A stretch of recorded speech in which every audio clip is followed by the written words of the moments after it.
পৃথিবীর সব কিছু একদিন ধ্বংস হয়ে যাবে, কিয়ামত প্রতিষ্ঠিত হবে। আর কিয়ামতের বড় নিদর্শন হলো ইমাম মাহদির আগমন। বিশুদ্ধ হাদিস থেকে এমনটাই জানা যায়। তিনি আগমন করে এই উম্মতের নেতৃত্ব দিবেন, ইসলাম ধর্মকে সংস্কার করবেন, ইসলামী শরীয়তের মাধ্যমে বিচার ফয়সালা করবেন, পৃথিবী থেকে জুলুম নির্যাতন দূর করে ন্যায় ইনসাফ প্রতিষ্ঠা করবেন। উম্মতে মোহাম্মদী তার হাতে বায়াত গ্রহণ করবেন। ইবনে কাসির রহমতুল্লাহি আলাইহি বলেন, যখন ইমাম মাহদি আসবেন তখন পৃথিবীর ফলফলাদিতে প্রচুর বরকত হবে, মানুষের সম্পদ বৃদ্ধি পাবে, ইসলাম বিজয়ী হবে, ইসলামের শত্রুরা পরাজিত হবে, সব প্রকার কল্যাণ বিরাজ করবে পৃথিবী জুড়ে। ইমাম মাহদি কে, কি তার পরিচয়? ইহকালীন ও পরকালীন কল্যাণে সোশ্যাল ইসলামী ব্যাংকের ক্যাশ ওয়াকফ ডিপোজিট স্কিম। ইমাম মাহদির নাম হবে শেষ নবী হজরত মুহাম্মদ সাল্লাল্লাহু আলাইহি ওয়াসাল্লামের নামের মতো। তার বাবার নামও হবে নবীজির বাবার নামে। তিনি হবেন হাসান বিন আলী রাদিয়াল্লাহু তাআলা আনহু এর বংশ থেকে।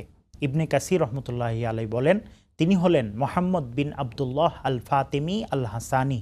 ইমাম মাহদির নামের বিষয়ে নবী সাল্লাল্লাহু আলাইহি ওয়াসাল্লাম বলেন, ততদিন দুনিয়া ধ্বংস হবে না যতদিন না আমার পরিবারের একজন লোক আরবের বাদশাহ হবেন। তার নাম হবে আমার নামে, তার বাবার নাম হবে আমার বাবার নামের অনুরূপ, অর্থাৎ তার নাম হবে মোহাম্মদ বিন আবদুল্লাহ।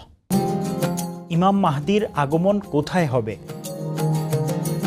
পৃথিবীর পূর্বের কোনো একটি অঞ্চল থেকে প্রকাশিত হবেন ইমাম মাহদি। তবে পূর্ব দিক বলতে মদিনা মোনাওয়ারা হতে পূর্বের দিক বোঝানো হয়েছে। সোশ্যাল ইসলামী ব্যাংকের প্রবাসী ডিপোজিট স্কিমে কষ্টার্জিত উপার্জন সঞ্চয় করুন, অধিক মুনাফা অর্জন করুন। নবী সাল্লাল্লাহু আলাইহি ওয়াসাল্লাম বলেন, তোমাদের গুপ্তধনের নিকটে তিনজন লোক ঝগড়া করবে, প্রত্যেকেই হবে খলিফার ছেলে, কেউ তা দখল করতে পারবে না। এরপর পূর্ব দিক থেকে কালো পতাকাধারী একদল সৈনিক আসবে, তারা কাফিরদের বিরুদ্ধে ব্যাপক যুদ্ধ করবে। হাদিসের বর্ণনাকারী বলেন, এরপর নবী সাল্লাল্লাহু আলাইহি ওয়াসাল্লাম এমন কিছু বিষয়ের কথা বর্ণনা করলেন যা আমি স্মরণ রাখতে পারিনি। এরপর তিনি বললেন, তোমরা যখন তাদের দেখতে পাবে তখন তাদের নেতার হাতে বায়াত করবে, যদিও বরফের উপর হামাগুড়ি দিয়ে উপস্থিত হতে হয়, কেননা তিনি হলেন আল্লাহর খলিফা মাহদি। ইমাম ইবনে কাসির রহমতুল্লাহি আলাইহি বলেন, উল্লেখিত হাদিসে যে ধনভাণ্ডারের কথা বলা হয়েছে তা হলো কাবা ঘরের ধনভাণ্ডার। তিনজন খলিফার পুত্র তা দখল করার জন্য ঝগড়া করবে, কেউ তা দখল করতে পারবে না। তিনি আরও বলেন, পূর্বাঞ্চলের লোকেরা তাকে সাহায্য করবে, তার শাসনকে সমর্থন করবে, তারা কালো পতাকাধারী হবেন।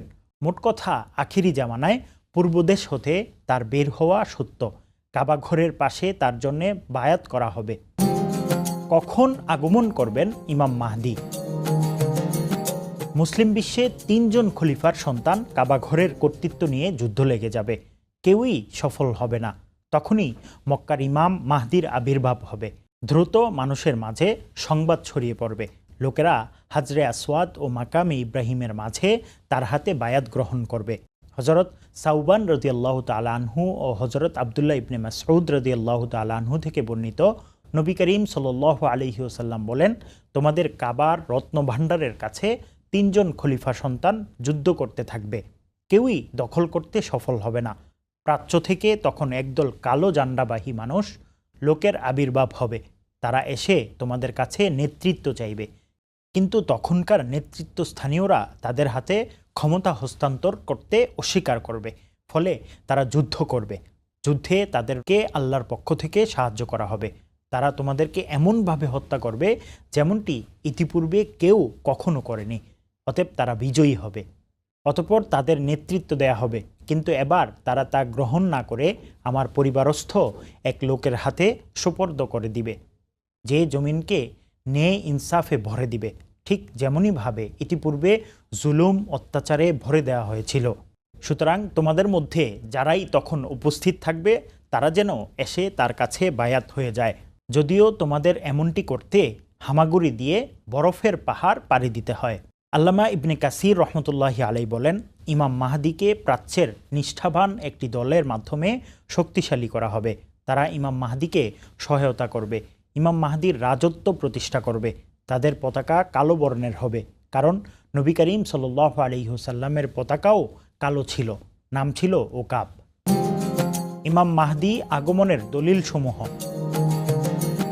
ইমাম মাহদির আগমনের ব্যাপারে অনেক সহি হাদিস বর্ণিত হয়েছে। কোনো কোনো হাদিসে প্রকাশ্যভাবে তার নাম উল্লেখ আছে, আবার কোনো কোনো হাদিসে তার গুণাগুণ উল্লেখিত হয়েছে। তার আগমন সত্য হওয়ার জন্য এই সমস্ত হাদিসই যথেষ্ট।